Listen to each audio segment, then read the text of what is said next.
Hello students, आज हम chemical reactions और इक्वेशन में बचे हुए एनसीईआरटी क्वेश्चन डिस्कस करेंगे।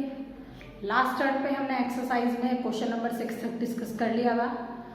आज जो है हम पहला क्वेश्चन नंबर 7 डिस्कस करेंगे। क्वेश्चन नंबर 7 कह रहा है write the balanced chemical equation for the following reactions. Reactions दी हुई हैं, उनके लिए आपको बैलेंस्ड केमिकल इक्वेशन लिखनी है। 7 का जैसे फर्स्ट पार्ट है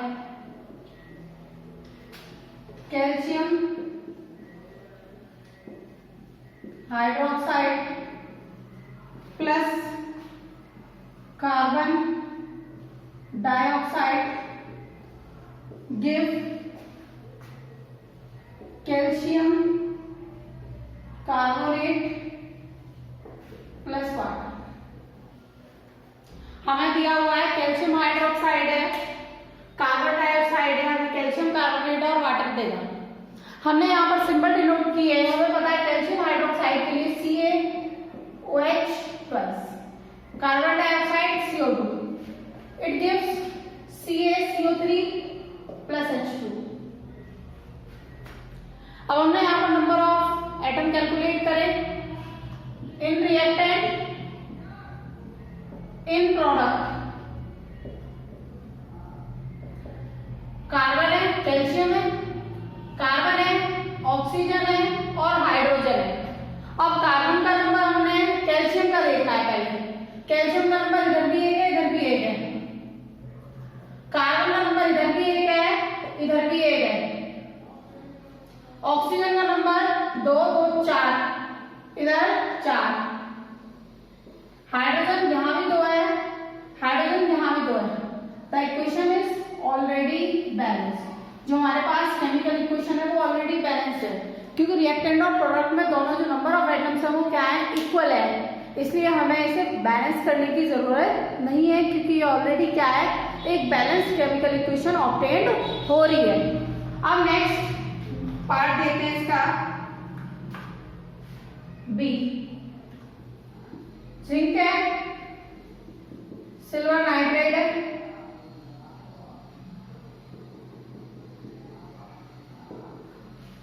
zinc nitrate plus silver. Zinc के लिए सिंबल है Zn, सिल्वर के लिए AgNO3, जिंक नाइट्रेट है NaNO3। यहाँ पर जिंक नाइट्रेट है, सोडियम नाइट्रेट नहीं है, तो यहाँ ZnNO3 ट्वाइस प्लस सिल्वर के लिए आ जाएगा Ag। अब हमें क्या करना है, इस इक्वेशन को बैलेंस करना है। तो हमें यहाँ साफ साफ दिख रहा है कि सिल्वर का नंबर है इधर 1 है, इधर भी 1 है। नाइट्रेट का नंबर यहाँ 2 है, यहाँ पर ट्वाइस है, उधर सिंगल है। हमने एक काम किया, इसे 2 से मल्टीप्लाई कर दिया। इसे 2 से मल्टीप्लाई करने से नाइट्रेट N भी 2 हो गए, ऑक्सीजन 6 हो गए। यहाँ पे ऑक्सीजन 6, नाइट्रोजन भी 2 है। अब सिल्वर रह गया सिर्फ बैलेंस करना। सिल्वर को बैलेंस करने के लिए हम क्या करेंगे, यहाँ पर 2 लगा देंगे और जो इक्वेशन है वो क्या होगी, बैलेंस्ड केमिकल इक्वेशन होगी।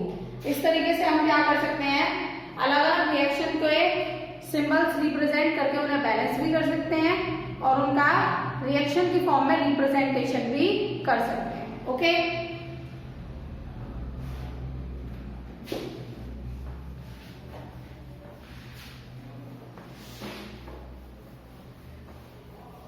इस तरीके से आपको क्वेश्चन नंबर 7 के बचे हुए पार्ट्स को ट्राई करने हैं। Question number 8। क्वेश्चन नंबर 8 में क्या है, write the balanced chemical equation for the following. इसके लिए बैलेंस केमिकल इक्वेशन लिखनी है और आइडेंटिफाई करना है type of reaction in each case. हर एक केस के लिए टाइप ऑफ रिएक्शन भी आइडेंटिफाई करना है। हमने एक काम किया, फर्स्ट है जैसे पोटेशियम ब्रोमाइड एक्वस फॉर्म में plus barium iodide aqueous form में गिवन करेगा potassium iodide plus barium bromide.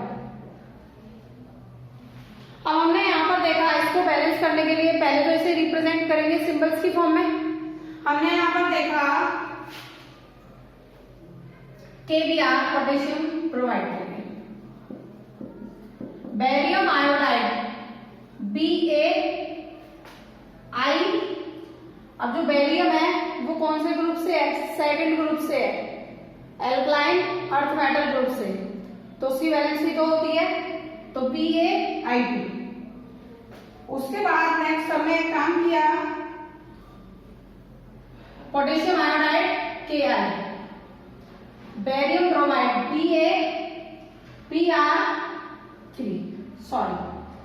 Br2। ये क्वेश्चन हमें क्या होगी? केमिकल इक्वेशन ऑब्टेन होगी। अब हमने यहाँ पर क्या करना है?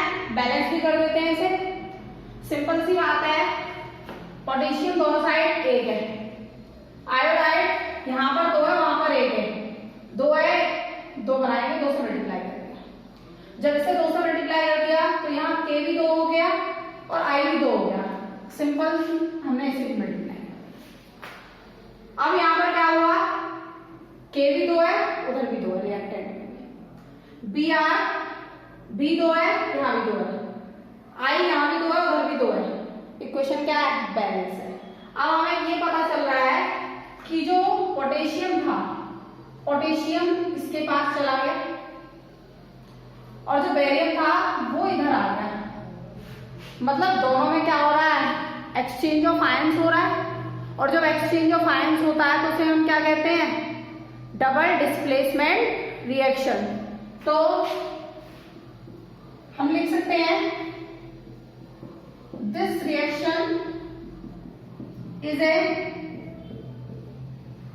Double displacement reaction. ये क्या है? हमारी डबल डिस्प्लेसमेंट रिएक्शन है। इस तरीके से हम क्या है, इसे टाइप भी बताना है, लिखना भी है और बैलेंस भी करना है। जैसे इसका सेकंड पार्ट देगा,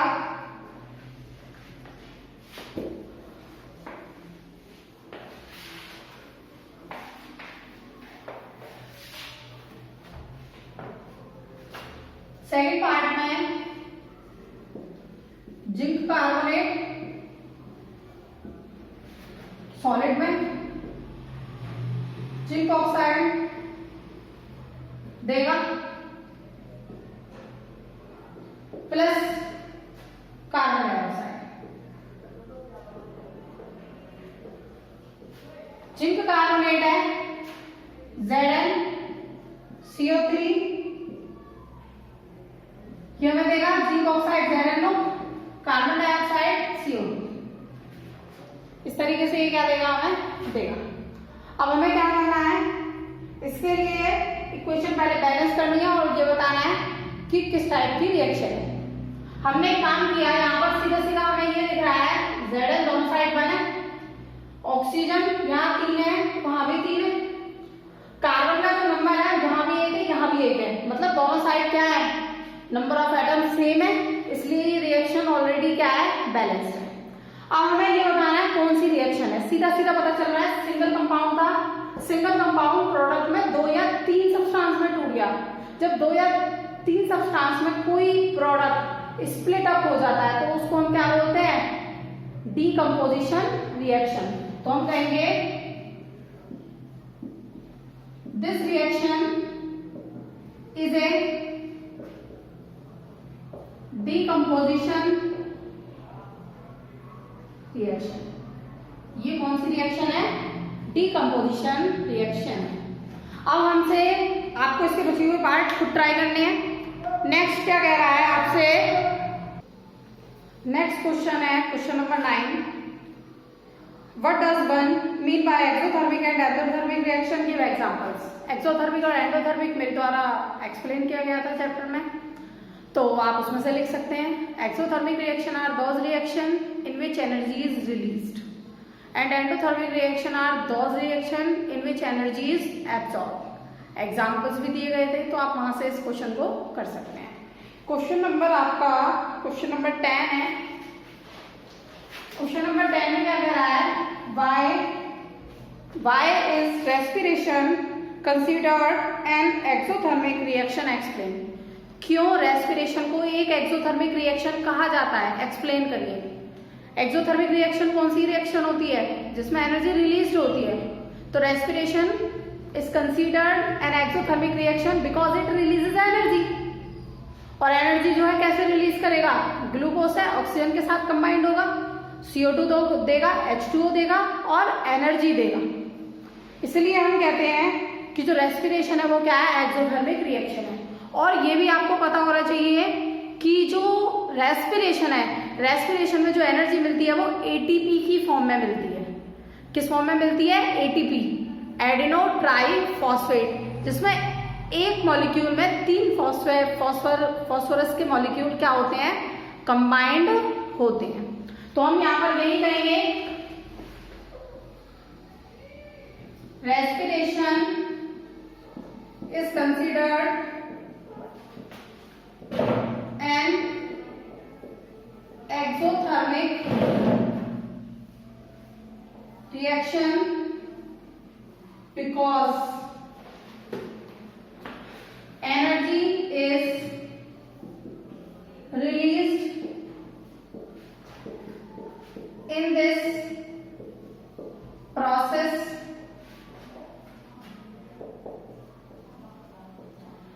during respiration.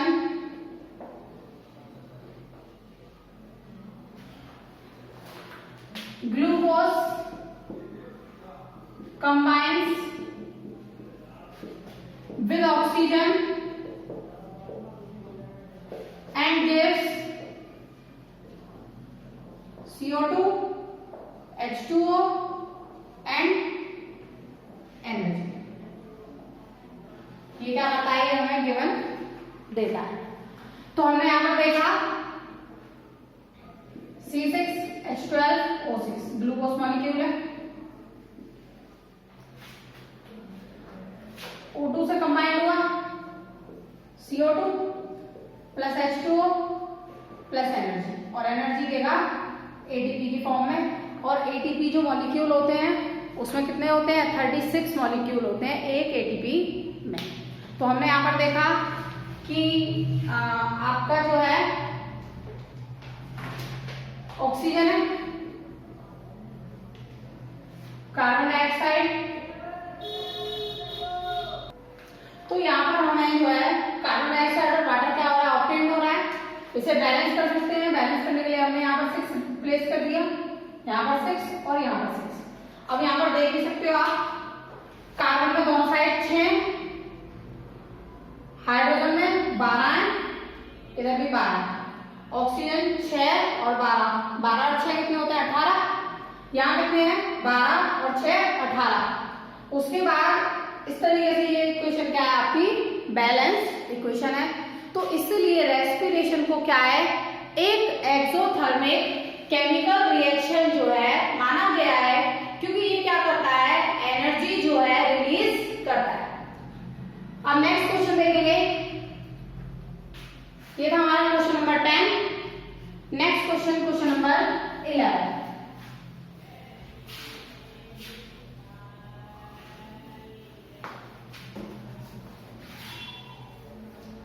क्वेश्चन नंबर 11 में क्या कह रहा है,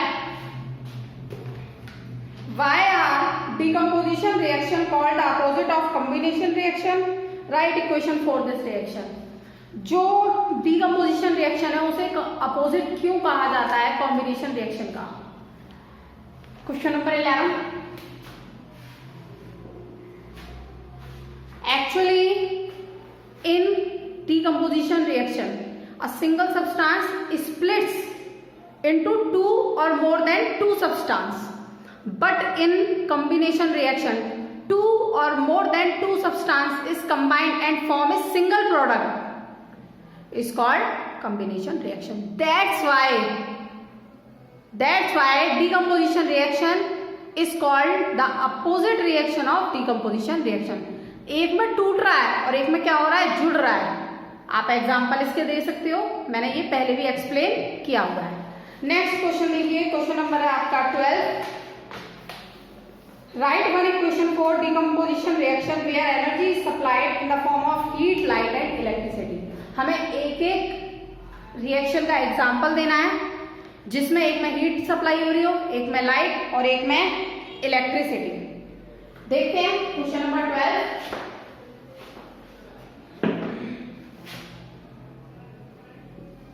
सबसे पहले हमें हीट देखना है।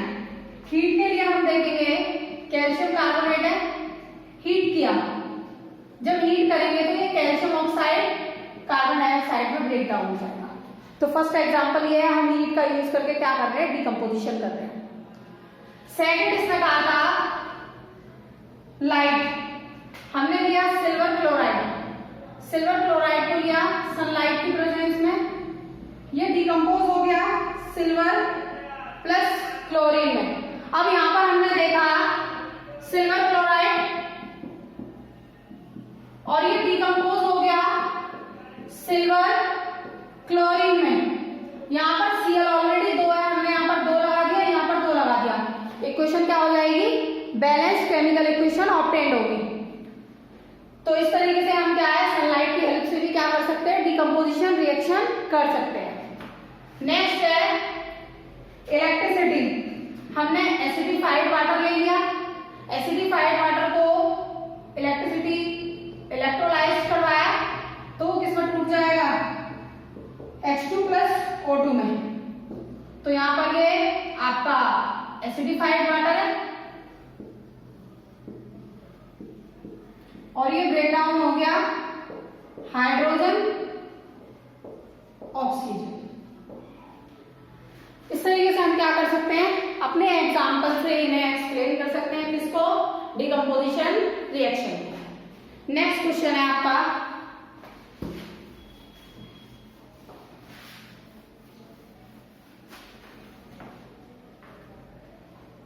Question number 13। क्वेश्चन नंबर 13 कह रहा है what is the difference between displacement and double displacement reaction, right equation for this reaction. हमें डिस्प्लेसमेंट और डबल डिस्प्लेसमेंट बताना है, इसके लिए इक्वेशन बतानी है, ये मैं ऑलरेडी एक्सप्लेन कर चुकी हूँ, आप उससे इजीली लिख सकते हो। Question number 14। क्वेश्चन नंबर 14 में कह रहा है in the refining of silver the recovery of silver from silver nitrate solution involve displacement bye copper metal. कह रहा है सिल्वर की रिफाइनिंग में जो रिकवरी है सिल्वर की, सिल्वर नाइट्रेट सॉल्यूशन से इन्वॉल्व करता है डिस्प्लेसमेंट किसका, कॉपर मेटल का। इस रिएक्शन को हमें लिखना है। हमने एक काम किया, सिल्वर नाइट्रेट है, copper,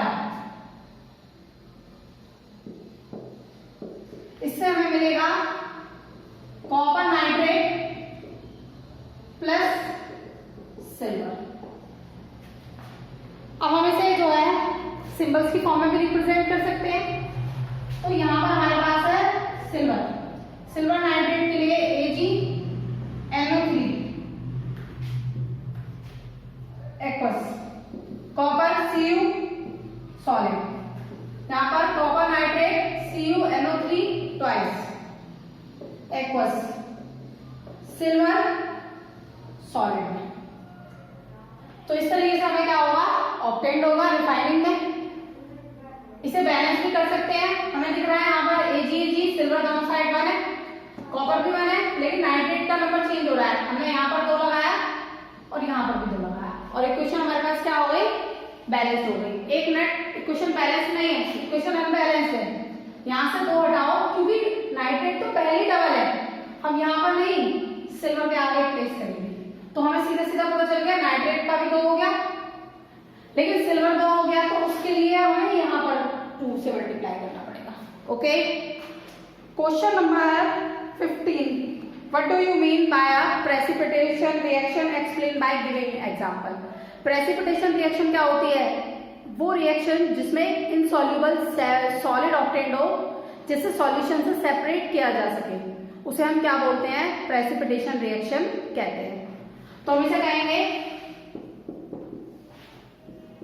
toss reaction in which an insoluble solid is formed that suddenly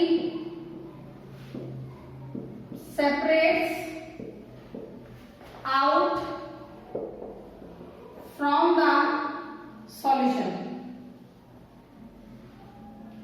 is called a precipitation reaction. उसे हम क्या कहेंगे? प्रेसिपिटेशन रिएक्शन कहेंगे। अब इसके लिए हमने कोई एग्जांपल ले लिया प्रेसिपिटेशन में, जैसे सिल्वर नाइट्रेट है,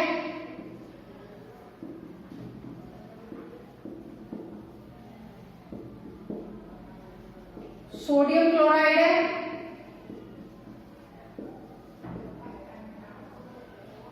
हमें AgCl और सोडियम नाइट्रेट देगा। ये सिल्वर क्लोराइड ये जो बनाएगा व्हाइट PPT व्हाइट प्रेसिपिटेट क्या करेगा? फॉर्म करेगा। इस तरीके से यहाँ पर जो है प्रेसिपिटेशन रिएक्शन को क्या है? एक्सप्लेन कर सकते हैं। तो इस तरीके से हम क्या है इसे एक्सप्लेन कर सकते हैं। अब नेक्स्ट क्वेश्चन देखते हैं। नेक्स्ट क्वेश्चन क्या कहता है आपका? नेक्स्ट क्वेश्चन कह रहा है explain the following in terms of gain और loss of oxygen with 2 examples each. हमें ऑक्सीडेशन और रिडक्शन करना है एक्सप्लेन। ये मैं ऑलरेडी एक्सप्लेन कर चुकी हूँ, आप वहां से एक्सप्लेन कर सकते हो। क्वेश्चन नंबर 17 है a shiny brown coloured element acts on heating in air. कोई शाइनी ब्राउन कलर का एलिमेंट है एक्स, उसे हीट कर रहे हैं एयर में, ये ब्लैक हो जाता है कलर में। पहले ब्राउन था, अब कैसा हो गया? Black. Name the element x and the black coloured compound form. उस एलिमेंट का नाम बताना है और जो ब्लैक कंपाउंड फॉर्म होगा उसका बताना है। तो जो ब्राउन कलर एलिमेंट होता है वो कॉपर होता है। तो हम कह सकते हैं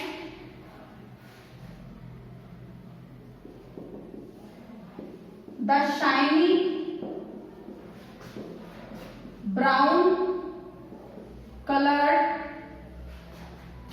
element x is copper metal. क्या है हमारे पास?